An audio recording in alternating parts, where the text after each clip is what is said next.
What's up guys, Dian here from Lintech Studio, and guys, gusto kong magpasalamat sa inyong lahat, especially sa nanood ng ating previous video, yung 2 weeks review ng Haylou Solar LS05. So maraming salamat guys. And actually lahat ng comments talaga doon binasa ko, and hanggat kaya ko nire-replyan ko lahat ng mga comments. And guys, isa sa mga napansin ko, yung mga viewers natin gusto talaga nilang malaman kung yung Haylou Solar LS05 ba ay pwede talaga sa tubig. So madami akong mga nababasang comments, so nagtatanong sila kung yung device ba na to is pwedeng mabasa habang naguhugas ka ng kamay, or pwede bang habang naliligo ka, kung pwede mo ba itong suotin. So guys, yung mga questions na yun masasagot natin sa video na to. And aside from that, may bonus pa tayo. Na-testing ko din luckily sa rainwater yung device natin. Bonus din guys, testing din natin na ibababad yung device sa tubig for 30 minutes.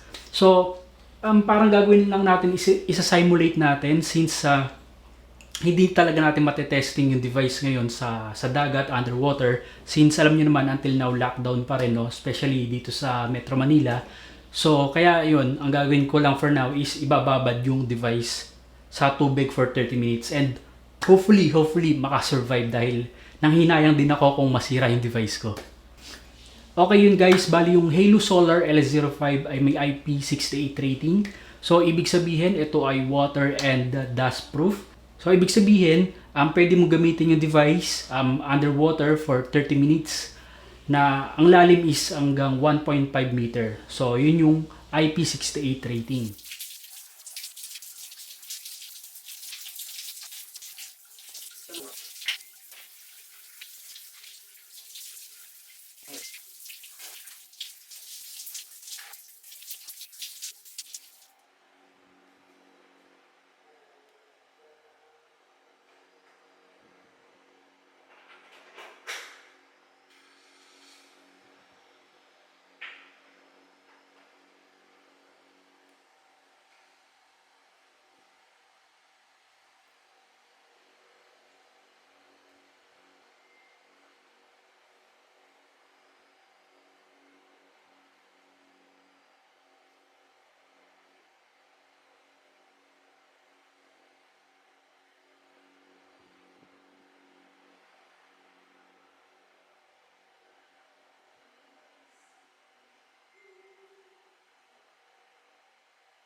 Okay, so yun guys, nakita nyo na yung shower test na ginawa natin for 2 minutes. But I think mapapansin nyo, hindi naman all the time na nakatutok yung tubig mula sa shower papunta dun sa ating device. So ngayon sa susunod na test na gagawin natin, literally itututok natin yung shower, yung tubig niya literally nakatutok dun sa ating device for 5 minutes. So stay tuned guys, sana makasurvive yung aking smartwatch. Medyo kinakabahan ako dito. So watch it.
Okay, so yun guys, so tinesting na natin na nakatutok for 5 minutes yung shower papunta dun sa ating device, and luckily nakasurvive naman yung smartwatch ko.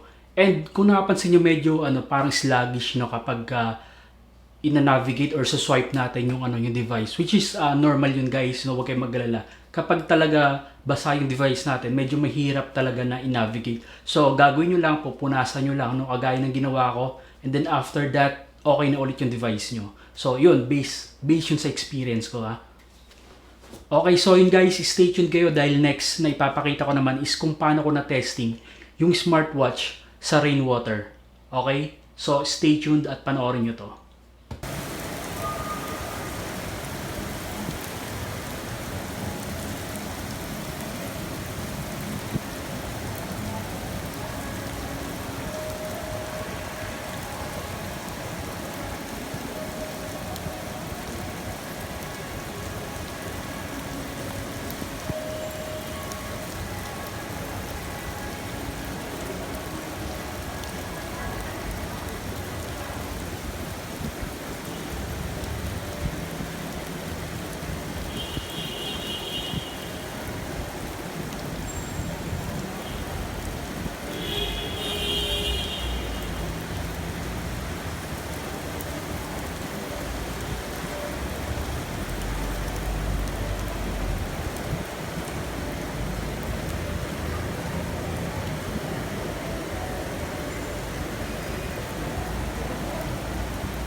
Okay guys, maswerte na naman tayo dahil nakasurvive na naman yung aking smartwatch, no. This time, ginawa naman natin sa rainwater. And actually, maswerte tayo dahil umulan. So, na-testing ko sa sa tubig ulan yung yung ating device. And actually guys, ang napansin ko lang no, compared dun sa sa normal na tubig.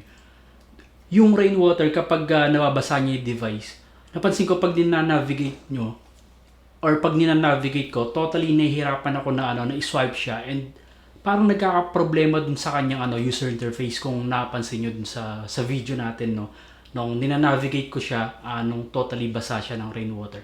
So yun guys, but then kapag pag pinunasan nyo na yung device nyo, so based din sa experience ko right after napunasan ko yung device ko, no, even though nabasa siya ng ng rainwater, so wala namang naging problema or issue na na-experience ako. Okay guys, ang final test na gagawin ko is ibababad ko to sa tubig for 30 minutes. And sana lang talaga makasurvive yung smartwatch ko. Actually, first time kong gagawa ng ganitong test. Dahil sa mga smartphones, hindi ko to ginagawa kasi syempre, iba yung presyo ng smartphone eh. So, dito, at least kahit paano, hindi siya ganun kamahal no, kumpara dun sa iba. Pero syempre, kung masira ito, totally manghinayang talaga ako. So, ito, panoorin nyo guys, stay tuned lang kayo.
Okay guys, so nakasurvive to sa final test natin. So kaya masasabi ko naman ngayon na sulit talaga yung binayad ko sa smartwatch na to. Dahil imagine 30 minutes kong nilagay sa tubig and working pa rin siya in good condition. No? Tinesting ko, wala naman ako naging issue so far. But then no, after, say for example, magkaroon ako ng issue dito after few days, bali i-update ko kayo, mag-upload ako ng another video for that. But yun nga guys, so far so good naman yung aking device and thumbs up ako sa device na to. So yun lang at maraming salamat guys. Sana wag nyo kalimutan na mag-subscribe or i-like yung video natin dahil malaking tulong ito sa channel. Okay, so yun guys, maraming salamat sa inyong lahat, sa lahat ng suporta nyo, sa mga comments nyo, especially dun sa ating previous na video. Sa mga hindi pa nakapanood guys, ilalagay ko yung link dito sa taas. So panoorin nyo yun guys, yun yung ating 2 weeks review sa Haylou Solar LS05.